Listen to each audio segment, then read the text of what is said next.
You're watching BYUtv on KBYU-DT Provo, Salt Lake City.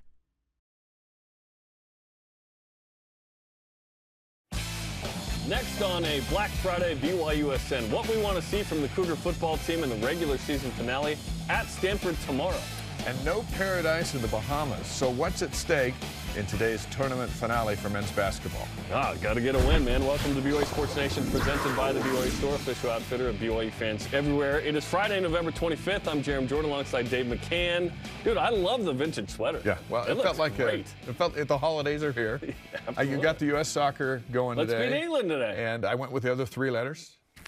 And so here we go. Did you just check to make sure it was three? I wanted to make sure it didn't say Cougars on here. I'm like, wait, yeah, this is the three. Oh, yeah, That's BYU. How was Thanksgiving? It's great. Yeah, a lot. I brought a second TV to my brother-in-law's just to make sure we had all the games covered at the same time. So we could have football on the main one, and then when BYU I've heard of family coming and bringing pies and extra drinks. I've never seen someone come and go, and I have a TV. Yeah. I think it epitomizes, I work in TV. Yeah, you can't take that for granted, because before you know it, you're staring at one TV. Yeah. We had some split screens going, which was cool. That's good. It's such a great day because it's so good to hang out with the people that matter the most. And we had a good time. We had probably 60 or so. The McCanns are and not all of them were there, but we usually do that on Sundays anyway for dinner. So it was like we had turkey this time, and a few extra pies. But you're one of 10? 10 kids, yeah. It's amazing how fast you can multiply it and replenish. Yeah, exactly. But it was fun, and the games were good. It was fun to see them all play well. Some good games. Egg Bowl, we'll talk about that. Someone's throwing a chair on the field. That had enough. Man. Yeah. All right, well, we got a loaded show today on the day after Thanksgiving. Here are the headlines that we want to jump into. BYU's got a basketball game. They got a football game tomorrow, basketball game today. So we'll preview Stanford. Brian Logan's going to be with us to talk about that and what the Cougs hope to get done there. Basketball is in the Bahamas. We've got our game day guarantees and a deep blue with Houston Heimuli. You know what Heimuli did? He had the lead block on Terrence Fall's touchdown run. That's fun. He's been in on special teams, but here in the fullback role, it was fun to see him make a block and open the door for a touchdown. We thought we'd see a lot more of him coming from Stanford. And maybe we will coming up on Saturday, which brings us to today's headlines. Football finishes the regular season at Stanford tomorrow. Cougars say, hey, speak of the devil, here's Houston on that block. Very nice. Our production team is fantastic. Cougars are a 6.5-point favorite out of Vegas. Of note, backup offensive lineman Campbell Barrington and Braden Keim out for the season with injuries, as announced earlier this week. Pre-game begins tomorrow, 9 Eastern, late one on BYUtv and BYU Radio. Latest game in all of college football on Saturday. We'll take it. We're good at night, man. Everyone can get it, and the nation will be watching, if not because they're in a football coma from the turkey and all that stuff from earlier in the day. Men's hoops look to rebound after a couple of losses in the battle for Atlantis down there in the Bahamas. Cougars lost to USC Wednesday 82-76. Butler beat them yesterday 75-70. In all three losses for BYU this year, they've had a shot to win those games. They're not that far off, and yet sometimes they seem so far away. Dayton is today's finale in the Bahamas, 3:30 Eastern time. Coverage starts at 2:30 Eastern, live on BYU Radio. Women's hoops beat Carroll College 71-47 Wednesday for the second win of the season, led by Lauren Guston's sixth straight double-double, one in each game this year. The Cougars host Ball State, and boom goes the dynamite. Tomorrow at 4 Eastern on BYUtv. I've never seen a team just have 5 players against 1, which was Carroll. Carroll came out. Get it? Carroll College. Welcome to the show. I needed Jamal Williams scores his 13th rushing TD of the season in a Detroit loss to the Bills. That was a heartbreaker for the Lions. Yeah. Williams' 13 rushing touchdowns leads the NFL. He is 3 shy of tying Barry Sanders' team record of 16 in He's going to get it. Wouldn't that be something? That's going to happen. Jamal Williams is marching in on Barry Sanders territory in Detroit. Unbelievable. Jamal finds the end zone. He's really got a nose for it, a la Luke Staley back in 2000. BYU would just hand him the ball in the end. And it's not just a touchdown. It's a touchdown and a dance. And sometimes a flag dance. If you love Key and Peele, you know what I'm talking about. Cougars in the NFL who will compete this weekend. Tyler Algier and the Falcons face Dax Milne and the Commanders. Jersey swap. Taysom Hill and Daniel Sorensen and the Saints play Fred Warner and the Niners. Hey, David Nixon's going to interview his brother-in-law, Taysom Hill, after the game for SportsNation next week. Very nice. I look forward to that. KBN and Michael Davis with the Chargers play the Cardinals. Sione Takataki and the Browns play the Bucks. And Brady Christensen and the Panthers host the Broncos. 18th ranked women's volleyball finishes their season 21-6. Selection Show Sunday is coming. Heather Olmstead and the Cougars will find out who they face in the NCAA tournament. An interesting season for volleyball. 6 losses, but you look at, I think 5 of those were against ranked opponents, 2 against the second-ranked team in the country. Yep, they will travel to play the first 2 rounds for the first time since 2014. And they're not going to host. But the last time they didn't host, they went to the national title game. Hey. We'll see what happens with this team. All rise and shout. It's time for What's Trending.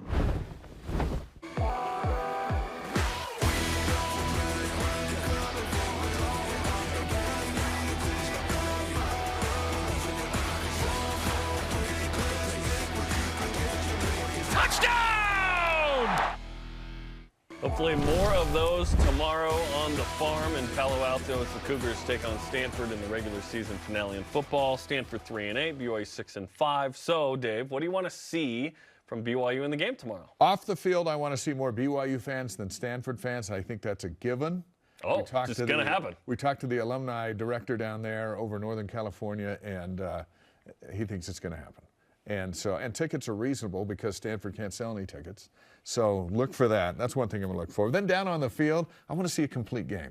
I want to see a Boise State performance, which then gives us a Boise State, Utah Tech, which is an FCS school, and this is what you get, and then Stanford. So you've put in 4-quarter performances together, and I think you throw out the FCS game just because of that matchup. But that's what I'm looking for. 4 quarters. And now you haven't played well enough all season to take one off. You know, it's like they should be glad to have the game, glad that it's 4 quarters, glad that it's at night, glad that it's on TV, just to show their stuff. That's what I think.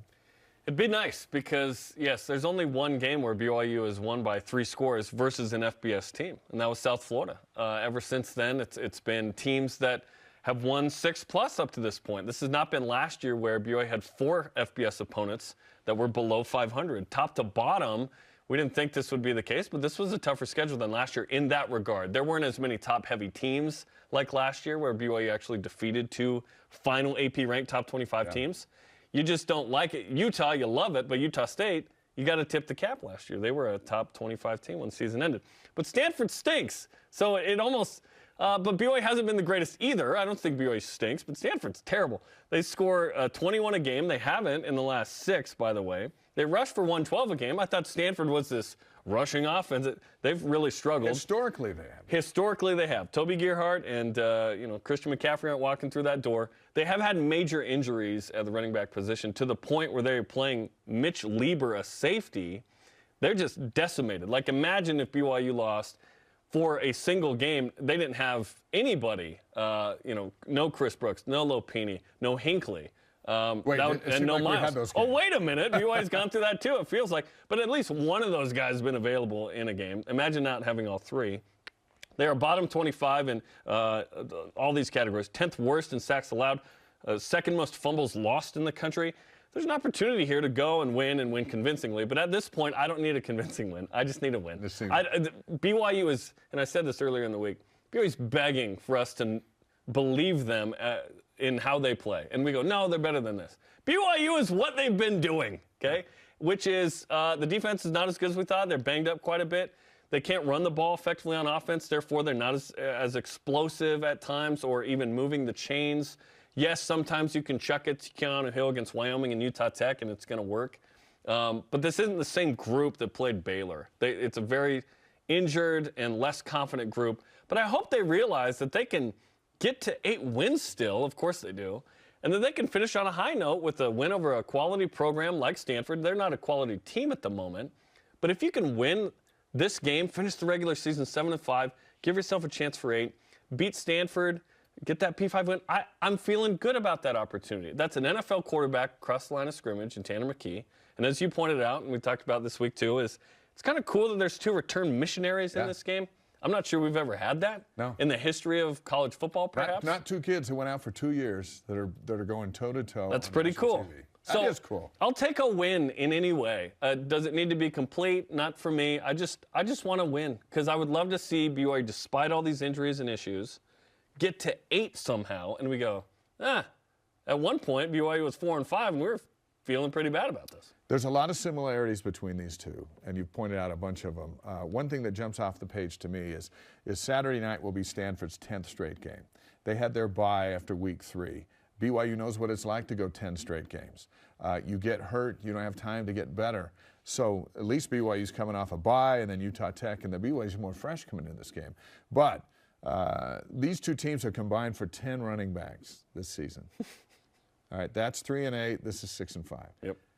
Show me another team in the country. Show me 2 that are playing this weekend that have gone through 10 running backs that have anything optimistic going for them at all. For Stanford, it's senior day, so there's something to play for. And BYU's playing for a variety of reasons. One that we still, and they still believe they're better than what they performed, so they're still they're still chasing that ghost. They're already going to the postseason. And I believe most of America still thinks Stanford is good because they don't pay any attention to them. They're out here on the West Coast. Notre Dame somehow. They beat Notre Dame. They play late at night and no one follows them. Yeah. And their own fans don't go to games. So when you hear the name Stanford, there's a certain amount of respect. Yeah. And so there's still that BYU can go get as opposed to, you beat UNLV. Well, you should beat UNLV. You beat Stanford. Wow, Stanford's good. No, they're not. They're 3-8. Well, I didn't know that. I saw them beat Notre Dame. So there's that. I'm excited to see Jaron Hall go down. And, last year, Thanksgiving week, they went and put on a show at USC. Algier had a big game. That was an important game against a team that was sub 500. Yeah. Well. So now here they march into Stanford, same weekend. Hall needs a good game. Puka wants a good game. Chris Brooks, who played for Cal against Stanford's back in the other big game now. He wasn't in the big game. Now he's in the other big game. And now he's healthy, and he ran hard against Utah Tech. But I didn't care about the yards. He ran hard. He changed the game. What I was interested in. He changed the game for BYU last week. When it was weird and it was one score, there was a physicality there that was needed. I think there are going to be a lot of NFL scouts watching this game because you have 2 guys who could potentially be drafted in next year's draft. It might be junior day for Tanner McKee, perhaps his last game with Stanford. So there's a lot on the line in that regard. But let's finish the year with a win. Let's go out with a bang. This reminds me of 2014 Cal as well, where Cal had Jared Goff, future NFL #1 pick, and he had an opportunity in the Bay Area to end the season on a high note, and BYU did. And then they went to Miami, and stuff happened there. But in that game, show up. Alumni are going to show up, and I hope BYU realizes the opportunity that exists. Despite all the struggles they've had, they can still get 8 wins, beat Stanford, which, by the way, if BYU beats Stanford, last Pac-12 team that BYU has not defeated. Right. In the Big 12, BYU's defeated all but 5 at this point, by the way. And with the exception of Utah, I don't know when BYU's going to play another Pac-12 team unless it's a bowl game. Might be a sec. It might be a long time. Yeah. Okay, we've got some stuff we think is going to happen tomorrow. Dave's going to fill in for Spencer on this one, but it's time for our game day guarantees. It's time for your BYU Sports Nation game day guarantees. Guarantees. Yeah, right. To be wrong. Wait, is Mike still on? It's been the case for me this year. 10 for 33. Spence is 18 for 33. What's the situation? Why I thought BYU would be better at certain stuff. This has not been my predicting season. Every now and then I come in and sub in, and I'm just astonished as what's going on. Yeah, 10 of 33. I am too. That's my free throw percentage. Okay. All right. Well, Spencer's got 18, so he's locked it up. Just to pad the score, Chris Brooks is going to score a touchdown. That's going to be a emotional game for him. That'd be fun. Paul's going to throw for more yards than McKee, which will be interesting because since Stanford can't run the ball, they just chuck it now, which is a character for them. They're not throwing for a ton again. And Micah Harper is going to get that first career interception back there because Tanner McKee is going to throw it so much. BYU's plus 36 in passing yards per game already. So I anticipate that will happen. But that's what you do. Micah Harper, that's an aggressive one. Did you just call out why did you just belittle my picks?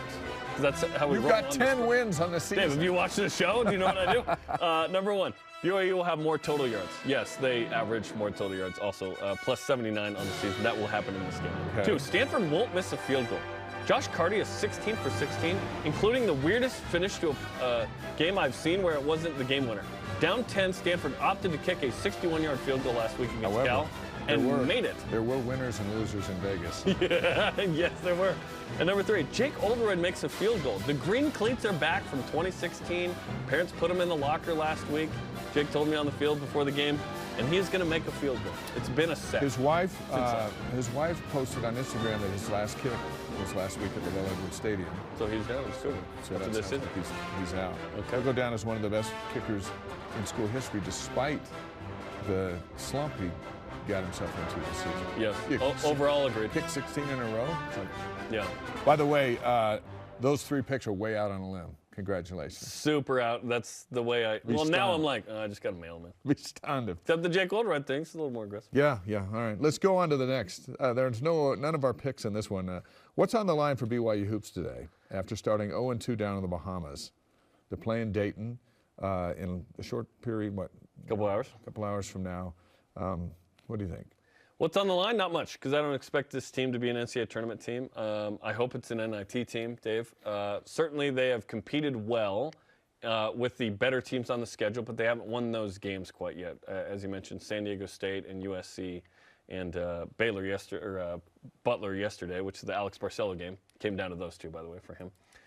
It's tough. Hopefully BYU continues what it did in the 1951 NIT, which is beat Dayton.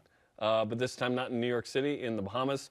This team, we're just going to watch them hopefully grow and get better. Everything's a build for the Big 12, as you mentioned in our pre-show meeting. Growing pains are the worst, and watching them are the worst. We all watched that game, at least a lot of us watched that game, and we're just like, that was on the first TV, by the way. This and that. Yeah. We had it on the small screen, then we moved it up. The seniors are the ones missing the open shots, the veterans. Whether it's Gideon George, wide open 3, Rudy Williams, wide open 3 to take the lead in the closing seconds. That's how you win games. Your older guys hit those shots. Mm-hmm. They didn't do it the day before either until it was helter-skelter in the last few minutes against USC. I think I was looking at today Williams and Jackson Robinson, who we believe is a good shooter, and Gideon George, those 3. I think they're like 13 for 78 shooting 3-pointers. That's not good enough. It's not Those great. Are 3 of your starters. Overall, it's not good enough. Like Trey Stewart's 1 for 13. Yeah. He has more fouls than points. Dallin Hall's 0 for 6. So there's all your guards. Yes. Certainly they need to shoot better. I think there is a skill level to this team that could merit better play. Right now, they're not showing to be super skilled in certain areas on the court, in particular 3-point shooting. The turnovers have been down the last 2 games, which is better. Only 30 instead of 40 plus, right? Which has been, they've been kind of 20 a game. That was better, but yeah, BYU just makes some weird mistakes that don't feel like they're obvious from aggression or tempo. They're just throwing them out of bounds or making. BYU is bottom 10 in steal percentage, 15% of possessions right now. The opponent is stealing the ball. So we certainly expect BYU to be better from this, but at what point, we're only 6 games in, do we believe BYU again, like I said with football? They're telling us this is who we are. When will we believe them? I'll probably give them half the season before I really assess that. But I don't know that much is on the line because the expectations are really free for me for this group. Yeah. I don't know what they are or what they're going to be. I certainly hope in the Big 12 in the next couple of years to at least be competitive to the point of getting an NCAA tournament bid. I don't expect BYU to be above 500 in that league for a few years. It's going to be a slow burn there. But I don't like losing single-digit games to quality opponents. Hey, get one of those 3. I think if BYU had gotten one of those, we'd feel a little different. Yeah. But right now it's a little frustrating because now you play Dayton, who, by the way, is the 2nd highest-ranked KenPom team on the schedule. That's a tougher game. Yeah, so show me a second game of 13 or fewer turnovers so that you can mark improvement. 13 yesterday. Some were brutal, but they weren't 20 or 23 or whatever. So that's what I want to see today. I want to see a win, but I want to see low turnovers. Show me you're getting better. Spencer Johnson wasn't in the game last night toward the end. I think he got hurt. Yeah, Mark Pope called it a health issue in the post-game show. So I don't know what he's going to. He might not even play today. That's a big loss for them because they're still trying to figure out who's in charge. He's the most consistent piece of the team right now. Premeditated turnovers drive me nuts. Like, hey, I'm going to throw it in there. It's not open. It's probably going to get stolen. I'm going to do it anyway. And we've seen plenty of that in this tournament. That's where you I want sit there that going, in the stat category. Gosh. Premeditated Turnovers. But Foose had a big game last night, 21 points, 12 rebounds, something like that. And so getting him the ball, they've done much better the last couple of games than they did earlier. And I still expect Rudy to get to the rim when he does, hit wide open three-point shots when he's open, and lead the team. He's shown flashes, but he hasn't shown a complete game of that yet. Yeah. And that's too much to put on Dallin Hall, who looks totally overwhelmed down there in the Bahamas tournament. Rudy has had double figures in 3 of the last 4, so his scoring has been upped, which is great. But, yeah, Jackson Robinson and the gang certainly need to shoot better. He equaled his three-point makes in the USC second half. That was nice to see 16 points from him. But, yeah, BYU certainly got to play better, and they have an opportunity today. And, hey, I don't want to be the worst team in this tournament game against Dayton. Both They're teams still have in lost paradise, both. so it won't, be totally. Yeah, they win regardless, but we'd like to see it in the win column. And then 2 games at Vivint Arena next week. Westminster and South Dakota, where you can kind of get some groove back before you play Utah. Yeah, that's coming up on the 17th. Creighton coming up on the 10th. Creighton on the 10th. Top 10 team in Creighton, man. Yeah. Let's go. Okay, let's hear from you and Voice of the Nation. Our question of the day is this. You get a guarantee 1 win this weekend. Okay, here we go. Which would you choose? USA over England in the World Cup, BYU over Dayton in men's hoops, BYU over Stanford in football. Okay. It's a tough one. Bradley Johnson, 311. Amber is the color of his energy on Instagram. I'm sorry, Cougar Nation, but if I guarantee a U.S. win over England, I'd do that, seeing as how this might be the slimmest chance we've had to beat them in anything since 1776. And no, the U.S. has never lost to England in the World Cup. A win and a draw. You go 1930 and I think 2010 in South Africa. What did someone joke that the Brits were up 13 colonies? They blew a 13 colony lead. Blew the lead. My answer to this is USA over England. That's it. Just that game means the most. Yeah. Of well, those 3. As the host of After Further Review on Tuesday, I'm going BYU over Stanford. I think BYU will beat Stanford without the guarantee, so I'm not that worried. Hey, join Greg Wrubell and Riley Nelson for the radio call of the Cougars and the Cardinal tomorrow night on BYU Radio. Their coverage starts at 9 Eastern Time with Cougar Pregame Live with Jason Shepard. That's on the radio tomorrow night. I believe Greg's on a plane from the Bahamas to Palo Alto as we speak.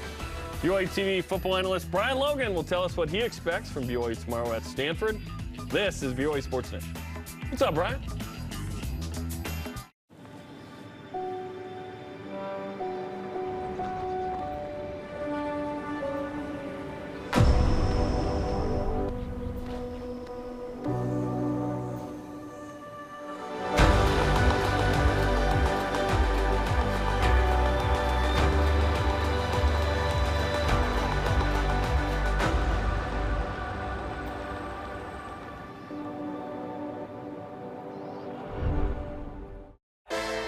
If you're looking to build your brand awareness and increase market share as BYU moves into the Big 12, this is the place, BYU Athletics. We can provide the tools you need to make sure your company is seen and heard. BYU Athletics is where you can align your products and services with loyal fans that cheer for our Cougars. And they can also help your business win. Learn more about what a partnership with BYU Athletics and your company will look like. After all, this is the place. Email sponsorship at byu.edu today.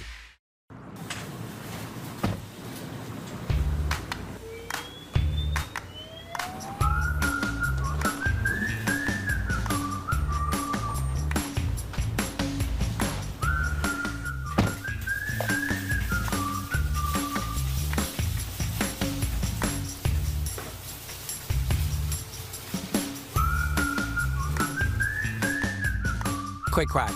Wash all you want. Don't drive dirty. Let's kick off AFR on BYUtv. What they did in that fourth quarter was not unexpected in my book. Everyone did their job perfectly, and it resulted in, obviously, a touchdown. Who knew that he had these kind of hands? And right at the snap of the football, they both go right downhill. And that was the end of that. He knocked him down pretty quickly.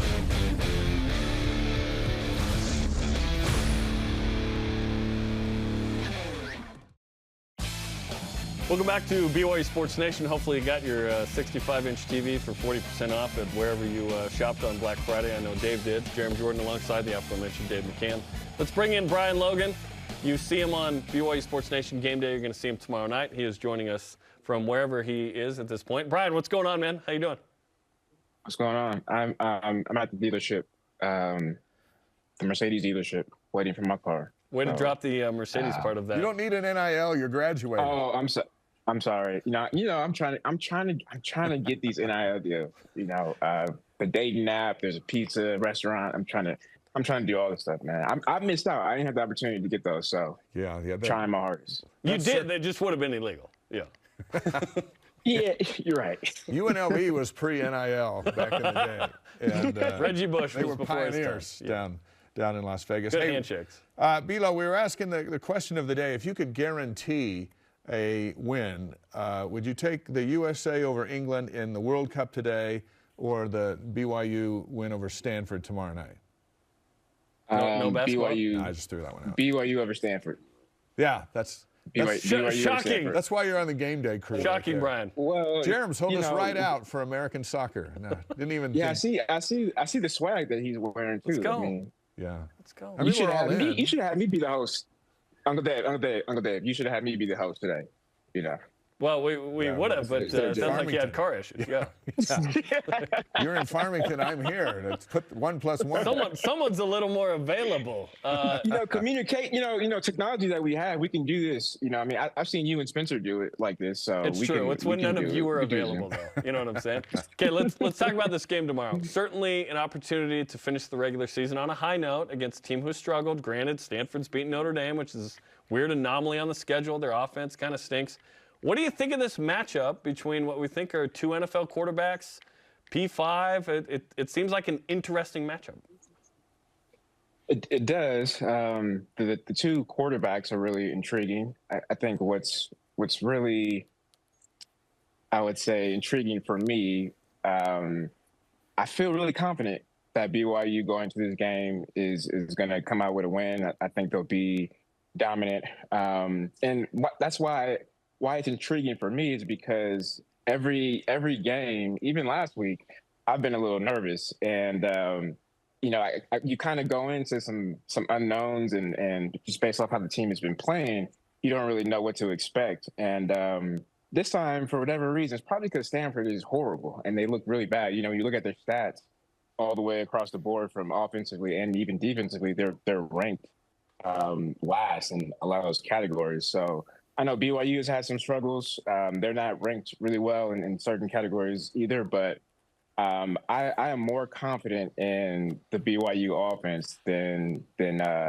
Stanford's defense at this point. So intriguing for me because I feel confident that they'll walk away with a win. Bilo, one thing we've been talking about on game day is since Kalani started taking over the play calling on defense, the guys are in the right spots. They still have to make the tackle, and that's on them. But the linebackers are in the right positions. The DBs are in the right spots to execute plays, whereas previously they were all over the place. Yeah, and I think that's probably a little bit more why I'm confident is because we've seen the progress happen over the last couple of weeks, right? And I think that was the frustrating part with us, especially during the postgame show. It's like, man, do these guys not know football? For guys not even to be in this spot, it's frustrating. And I've said this all season. I'm okay if you're going hard, you have good effort, and you're in the right spot. But then when it comes down to that execution, if you don't make that play because the guy in front of you is better than you, that talent-wise, I'm okay with that. But we've seen over the last couple of weeks that the progress guys are in the right spot. They have good effort. They're going hard. They're flying around. And then last week you're starting to see two guys making those one-on-one plays and those matchups. So it's been a good progression. I think there's a lot to build going into this game. And when you think about the bowl game as well, I mean, you're playing more for just a win. You're able to set the stage and set the tone for the underclassmen, but also for the seniors as well. So I'm just happy to see progress. I think us as fans and analysts, that's all we want to see is are they getting better each and every week. Free popcorn-seeking Brian Logan joins us from a dealership in Farmington. Brian, let's talk about the run game of Stanford. Only 112 a game. This isn't your grandma Stanford or even Uncle Blaine Stanford with Dallas Lloyd on it, if you will. Mitch Lieber's a safety who moved to running back because their top three went down. He's averaging 3.3 yards a carry. Is this a place where BYU can shut Stanford down, since they've certainly struggled with injuries and ineptitude at that position? Yeah, I think so. I think anytime a program or a coach has to go to the opposite side of the ball to get talent, that kind of tells you that there's some problems. And obviously it had to do with injuries versus talent. But I think the way BYU can stop this offense, when it comes to the run game, is having the proper run fits. Being in the right spot at the right time, having good leverage, which we've seen that progress the last couple of weeks, and yeah, I mean, I don't think that this Stanford offense is going to beat you on the ground. If it's going to happen, it's going to be in the air. But anytime any team, when you think about the pillars of holding a team under 150 yards or 100 yards a game, the percentage chances of you winning are going to be extremely high. So if I think that could help out, but I mean, when you look at the kid, he's made some good plays, right? He's played running back in high school. I think all DBs are the best athletes on the field, and they play offense in high school anyway. And then when they get to college, they get moved to DB because they're just the most talented. And so, I don't think that BYU can go into this game and say this is a safety playing running back and we don't have to worry about him. That's not the case at all. So, but at the end of the day, from a scheme standpoint, I don't think this offense is gonna beat the BYU defense on the ground. Bilo, one last question for you. As a former defensive back, facing a quarterback that's 6'6", that has a good arm, but is not a scrambler, who wants to stay in the pocket, if you're Kalani Sitake, how do you defend against him? Do you rush 4? Do you rush 3 and drop 8 back? What do you do to beat McKee tomorrow night? So the games where he's hasn't been as accurate, hasn't completed a lot of balls. He's had some pressure, but BYU, when you think about times that BYU has blitzed and they brought pressure, they don't get home. And so you're leaving your DBs out to dry. So because he doesn't run, or he's not going to beat you on the ground like a Jaron, I would drop 8. I'd mix it up a little bit with the coverage. Still drop 8, but I would have the DBs come up and press a little bit. He throws a lot of quick passes. Anytime where he's on point, on target, he's getting the ball out really fast. So I think the DBs and corners coming up and playing press, and then D linemen getting your hands up because the ball does come out quick. Get a good initial rush, and then get your hands up in those passing lanes. Brother McKee's been pretty good this year, despite the ineptitude offensively. Just throwing for 300+ twice, but they really rely on him. Brian, we appreciate the time. Best of luck with your car, man. Thank you. Appreciate that. If Bilo gets that fixed, he'll join us tomorrow night for BYU Sports Nation game day. Boy, it's a late start. 9 o'clock is when the pregame show starts. 9 o'clock Eastern, 7 Mountain Time. There's the guys. We'll sit down with Keanu Hill. A great conversation with him. Lloyd Hill, Roy Williams, his dad, his uncle, and their influence on his development. All of that starting at 9 Eastern Time. BYU Sports Nation game day tomorrow night on BYUtv. I've always wondered why you're grilling a football. We'll answer that after the break. And will we see BYU versus Utah ever again on this weekend? Oh, they used to play a lot, including this overtime winner in 2009 in late November. This is BYU Sports Nation. BYU Sports Nation is presented by the BYU Store, official outfitter of BYU fans everywhere.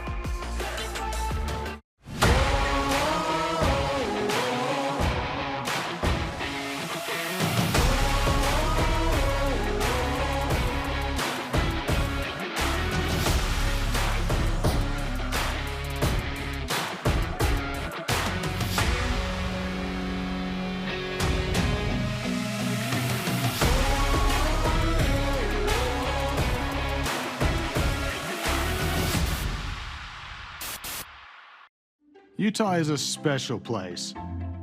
Our communities, the people, the history, there is no place quite like Utah. At Siegfried and Jensen, we're honored to say that we are from Utah. We live here, work here, and when someone is injured, we're proud to say we've helped a neighbor when they've needed it most. We know Utah. At Siegfried and Jensen, we're here for you. Learn more at siegfriedandjensen.com. They prefer to be bringing the heat, getting set for success, demonstrating their drive.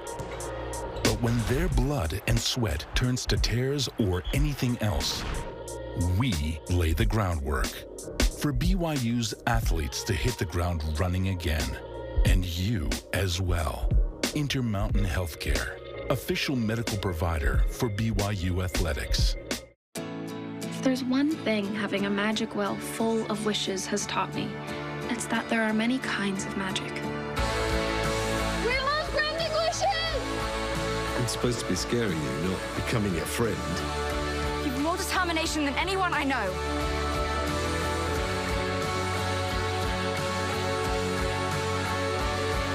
That's what's important. Family.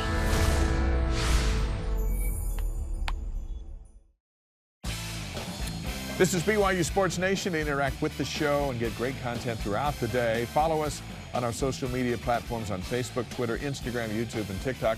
You can actually watch it on your phone while you're waiting in line to buy whatever you're. What do you think I'm doing right now? And on this iPad. He is Dave. I am Jarom. Let's whip it. Cougar Whiparound is presented by Maersk, your e-commerce logistics shipping partner. It is the traditional rivalry weekend in college football. Ohio State and Michigan headline it all. USC, Notre Dame, BYU, Stanford. Will we ever see? Did you just throw up your phone? Will we ever see BYU and Utah play on this weekend?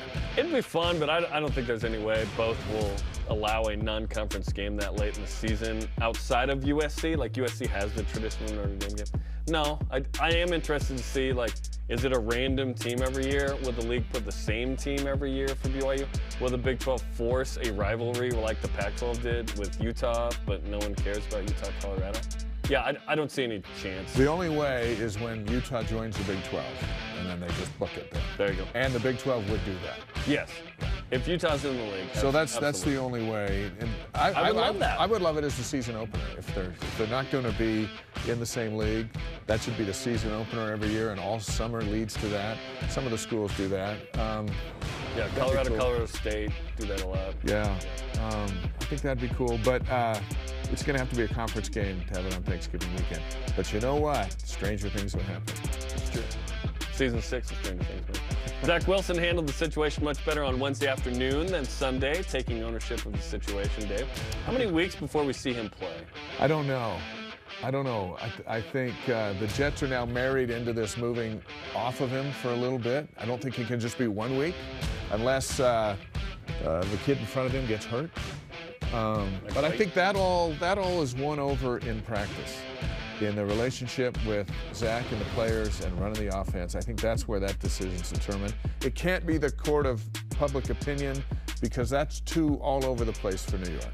They don't even know how to have a successful Jets team. They've forgotten. Most people have died since Joe Namath won the Super Bowl. They made 2 AFC title games with Mark Sanchez, Rick's fan. Right, but still, they're in this funk of look what they're doing to their current quarterback, and he was what, 6-2? That wasn't good enough. 5-2 is 5-2. Yeah. But he will be better in press conferences moving forward. Yeah, Chicago this week at Minnesota, tough game. At Buffalo, tough game. Maybe week 15 versus Detroit. I don't know how long they're going to have him out. I would guess it'd be a week or 2. They're heavily invested in him financially and future-wise. I believe the coach saying they're going to let him reset. How long does that take? What does that mean? Find out in practice. Old NES, just blow on it and put him back. Yeah, it's like when your printer's out, shake the thing, put it back in, suddenly, hey, it's fixed. Yeah, got the ink cartridge. You just never know when it's going to go out. Earlier in the week, the Big 12 official Twitter handle went out after Paul Feinbaum. He said TCU couldn't cut it against the big boys of college football. Obviously, Doggin, the Big 12 leader. Conference cited 9.3 million viewers the last 2 Horned Frog games. Those people have tuned in just to see the Horned Frogs, not the other team. And and folks are watching TCU closely. Is Paul off base? I don't think he's super off base in his take of if you put TCU in against Georgia right now, he said they'd lose by 3 or 4 touchdowns. That's the way the semifinals have gone. I don't think he's off base on that. But TCU is certainly interesting, and if they win out, absolutely they deserve to be in the playoff. No one's questioning that. So I know the league and the Big 12 are upset with how that was said, but honestly, there's a big difference between the best SEC team and the best Big 12 team. The pundits don't want TCU in that game. Just like they didn't want Cincinnati in their last. But they want SC because LA and SC brand. And it hurts TCU that they're in the market that's dominated by the Longhorns, even if it's Dallas-Fort Worth. Yeah. It's still a Texas Longhorn market. And TCU's a surprise. Yeah. Still the Big 12. Still a Power 5 league with good teams. Following a Mississippi State Egg Bowl win, a fan threw a chair on the field last night. What's the weirdest thing you've seen or heard of thrown at a game? The Mexico basketball game when BYU wore the black unis and beat the Lobos in the pit with Steve Cleveland's big weekend. 98. Yeah, it was their big. Then they went and beat UTEP. I had a fan behind me dip fries in ketchup and throw them on me in my white shirt the whole game. And they landed? Right on my back. Oh! And I'm like, who dips a fry in ketchup? And there's the BYU announcers. Watch this. All game long. Wait, you said how many were there? I don't know. I was pelted all game long. Like 3, 6, 10? I don't know. Probably more than that. Wow. It looked like I was stabbed in the back. That's crazy. No, it wasn't that bad. Because, you know, you can only put so much ketchup on a fry. It's true. It's true. Plus, it loses some in the trajectory. But that was his thing all game long. Hey, watch this. I'm going to do that one time. Like they're throwing darts. At a game. And you'll be like, who was that? So that was mine. What about you? At a Provo Tiffany High School game a couple years ago, like 15, someone threw a dead chicken on the court. It was gross. Okay, this list of Big 12 schools and what they would be as a Thanksgiving dish was posted yesterday. This is classic. What would BYU's Thanksgiving dish be? Baylor Green bean casserole, Oklahoma State ham, for example. What would BYU's be? West Virginia alcohol. Cougar tail. I'd put cougar tail on there. You throw a cougar tail on there? Yeah, go right to dessert. What would you do? Green Jello with shredded carrots, old reliable from BYU. No one eats that anymore. We had blue Jello last night. That I believe. Yeah, from Gamblin' Gauchos. That feels like a must-follow account for Big 12 commentary. All right, basketball today, BYU Dayton. Coming up this afternoon, 2:30 Eastern Time is the pregame show. And then the Flyers and Cougars follow on BYU Radio. Hey, keep it going. 51 got him in MSG. Going to get him in the Bahamas today. And on deck, the newest Deep Blue featuring Stanford transfer Houston Heimuli. The impact his grandfather has had on his life and the experience at Stanford he had. This is BYU Sports Nation. This portion of BYU Sports Nation is presented by Maersk, your e-commerce logistics shipping partner.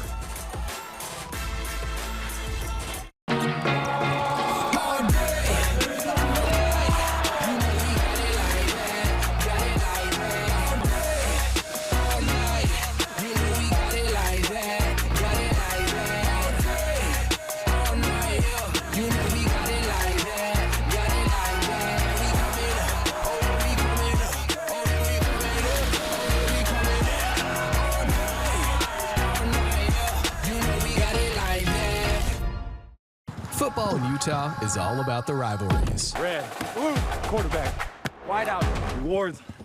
Wait, what? My style, checking rewards. My style, right. For Mountain America's My Style Checking, it's all about the benefits. Loan discounts. But it's hard to pick a favorite. No, mobile phone protection. Telehealth. You're gonna need that when we're done. I heard that, let's go. Get the account rivaled by no one. My Style Checking from Mountain America.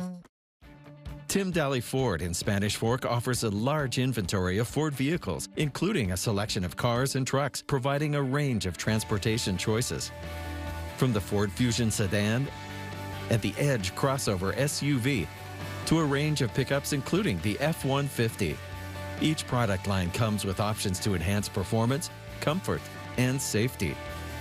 Think Ford, think Tim Daly Ford in Spanish Fork.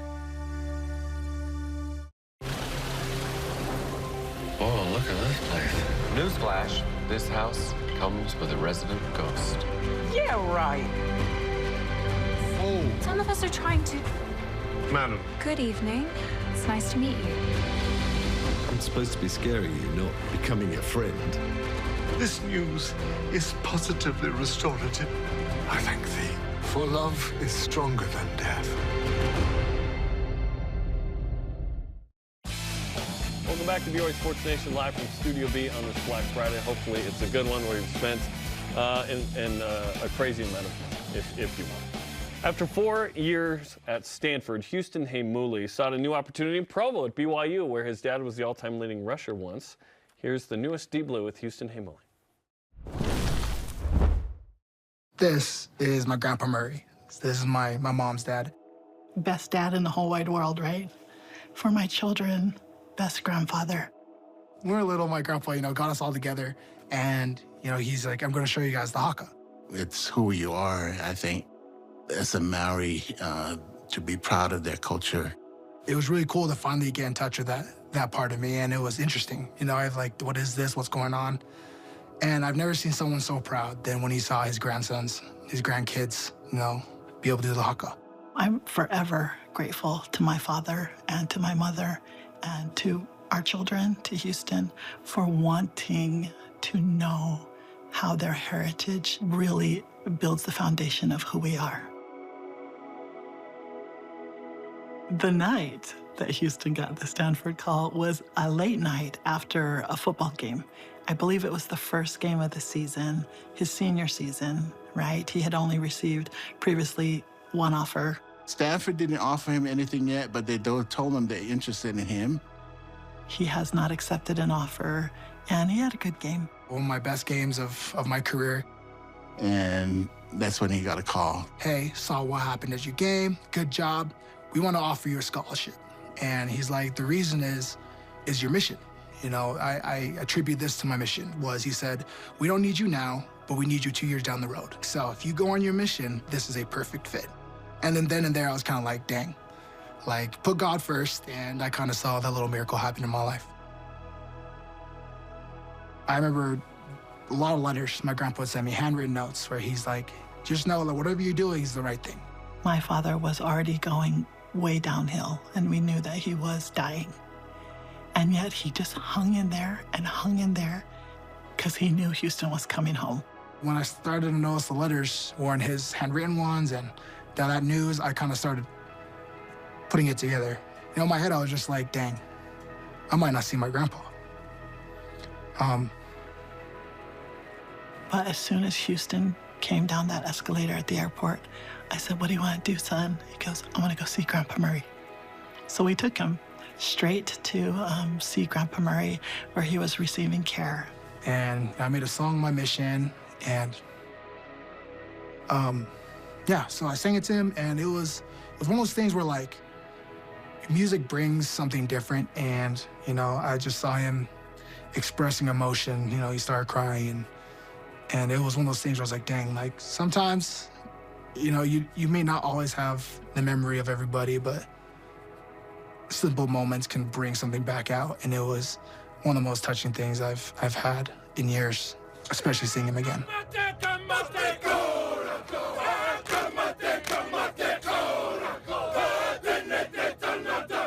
Houston was only home for 3 weeks, and then he had to report in to Stanford. What's up? We're at Stanford Stadium. We're gonna go check in. Houston's first day. How you feel, Houston?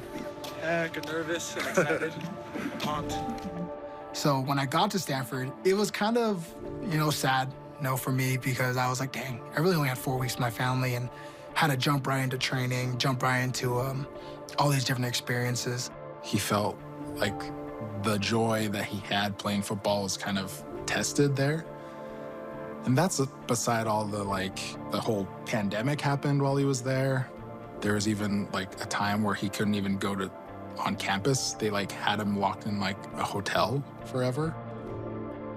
The whole season itself, I felt very isolated. I felt very not really comfortable where I was. And there are days I would spend in my room. I'd wake up just to go to practice and then wake up to do my duties, as a player, as a captain, and I would go home.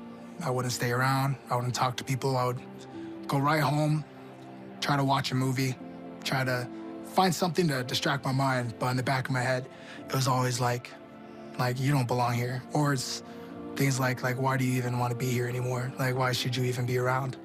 And that really took a turn almost every single day. As I would call him and just want to reach out, and he would slowly drop hints here and there of what he was feeling and why he was feeling these things, I think for me as his sister, that's where I felt like, okay, he needs more support.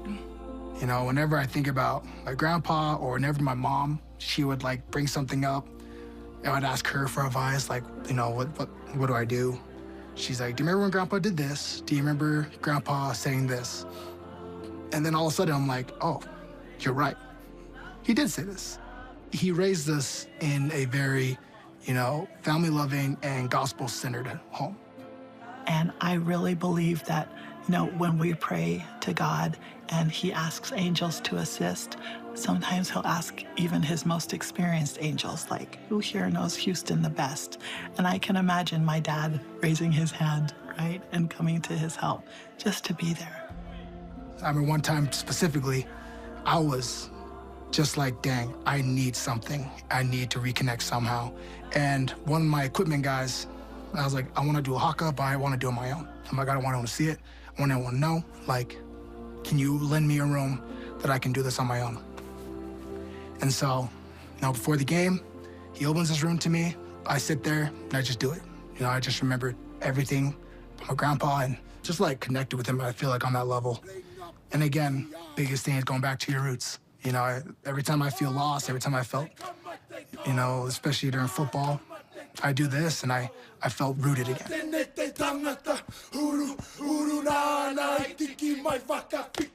So the process of coming to BYU was started by season ending, and I kind of was in that middle area of like, okay, what do I do next? So I'm talking with my coach and kind of discussing options. And one of them was, he said, yeah, you could try for the league, you know, here's your projections. Or, you know, in my head, I was like, or I can just stop, you know, just stop playing football. But I still have something I wanted to do. I still wanted to play, I still wanted to do more. I remember when he entered the portal, I got a phone call and he's like, hey, coach, just wanted to let you know I entered the portal. And we had a good conversation. I just said, hey, deadline to get into school just passed. You know, I don't know if it's going to work out for you to get into school. He called me a few days later. And he's like, got accepted, and I'm in school. We'll figure out the rest later. And I'm like, okay, when are you going to get out here? And he's like, I'm in the parking lot right now. My stuff in my car. I'm like, oh, okay, well, this guy just gets things done. Not only the type of impact he has on our team has been critical, but the amount of time he's done it in is kind of what, you know, makes me say that with such ease, that his ability to lead and the charisma he has is unbelievable. Yeah, we're lucky to have him, and brings a good physical presence to the group. And he's not much taller than I am, so I really appreciate that. He won't, but I do. I appreciate that. He's a special, unique individual, and really, really happy to have him on our team. Deep Blue with Houston Heimuli. Check out all the Deep Blues on the BYUtv app, and hopefully we'll see Houston playing against Stanford tomorrow. One thing we will see tomorrow, women's basketball on BYUtv, taking on Ball State. That's at 4 o'clock Eastern Time, 2 Mountain. Kristen Kozlowski and I will be on the call as the Cougars look to defend their court at the Marriott Center. And we put a bow on this Friday with the fantasy starters in today's Rise and Shout Out. This is BYU Sports Nation. BYU Sports Nation is presented by the BYU Store, official outfitter of BYU fans everywhere.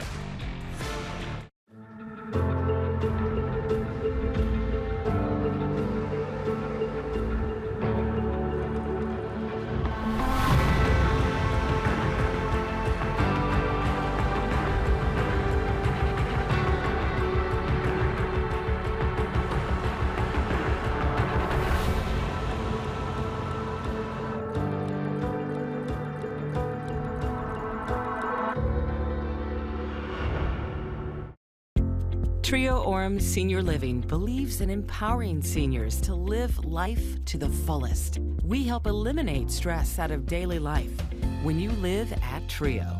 Less time focusing on housework means you can socialize at one of our many events. With safety in mind, of course. And did we mention our spacious apartments with modern amenities? Learn more about setting up a private tour at trioorum.com. Here's the thing about BYU Sports Nation. It's a banner that unites fans all over the world. BYUtv and BYU Radio are all about bringing your family events and games live. On air, online, and on the free apps. It's the next best thing to being there, connecting your fandom with others across BYU Sports Nation. Download the apps and get exclusive access to analysis and interviews with players and coaches. BYUtv and BYU Radio, the place for all things Cougar sports. Tune in, join in. I was 4 years old when I left Zambia. My dad was born in Sheila, in the south of Italy. My mom is from Slovakia. We haven't really talked about it, never, not once. My dad doesn't really talk about his life in Serbia. I just really want to know who he is. And then discover who am I.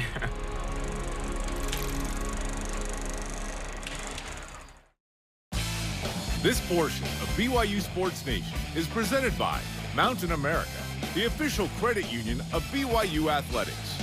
BYU Sports Nation on demand. Download the free BYU TV and BYU Radio apps or listen to the podcast. Subscribe, rate, and review the show. Time for BYU Sports Nation Fantasy Football Friday. Okay, my starters for Week 12 as I go for the first win ever. Obviously, I'm not playing Zach Wilson because he got benched. Chris Brooks is my starter on offense. Ben Bywater on defense, my flex player. Keanu Hill, hopefully he shows up like he did last week. 11th start for Ben Bywater. He is my only defensive player. Have you not won a game all year? I haven't. I'm 0-11. And during the NFL bye week, conveniently, we didn't do it. Well, here's one of the reasons why. Look at Spencer's picks. Jaron Hall, Puka Nacua, and Fred Warner. Yeah. You can go in the NFL and get guys? Well, yeah. You can play anybody from either league, BYU. Pretty good, right? Yeah, he drafted much better than me. Good luck to your guys. I drafted Zach and Chris Brooks, and they've stunk! Our question of the day is this. You get to guarantee one win this weekend. Which would you choose? USA over England, BYU over Stanford in football, BYU over Dayton in men's hoops. Our elite voice of the day was presented by PAX Healthcare Elevated. Jason S. on Twitter. Too many people that like soccer responding to this poll. Imagine voting for anything but a BYU win. This is BYU Sports Nation as opposed to USA Sports Nation. That's true. There you go. That's true. Today's Verizon Shout-Out is presented by Mountain America, the official credit union of BYU Athletics. How about we give it to Jamal Williams? Still leading the NFL in rushing touchdowns. Had another one yesterday against the Bills. Pretty awesome. Did lose a fumble for just the second time in his NFL career. Yeah, he's on my fantasy team. That cost me 2 points. I'm sorry. That speaks to his awesomeness, though, is that he doesn't turn over the rock very often. That was rare. I still love that he shows up at press conferences during the week wearing his BYU gear. That's cool. Yeah. All-time leading rusher, and he's closing in on Barry Sanders' numbers in Detroit. That's wild. It is totally wild. Barry was 1 on 11 and did that. Jamal's at least going 11 on 11 this time. Thanks to today's guest, Brian Logan from The Dealership. Conversation continues 24/7 on Twitter, Instagram, and Facebook. This and all of our shows are on demand at BYUSN.com. For Dave, I'm Jarom. Shout out to Brian Sanders, who played offensive line for BYU. See you tomorrow for women's hoops and football pregame. Go Cougs and go USA. Got it.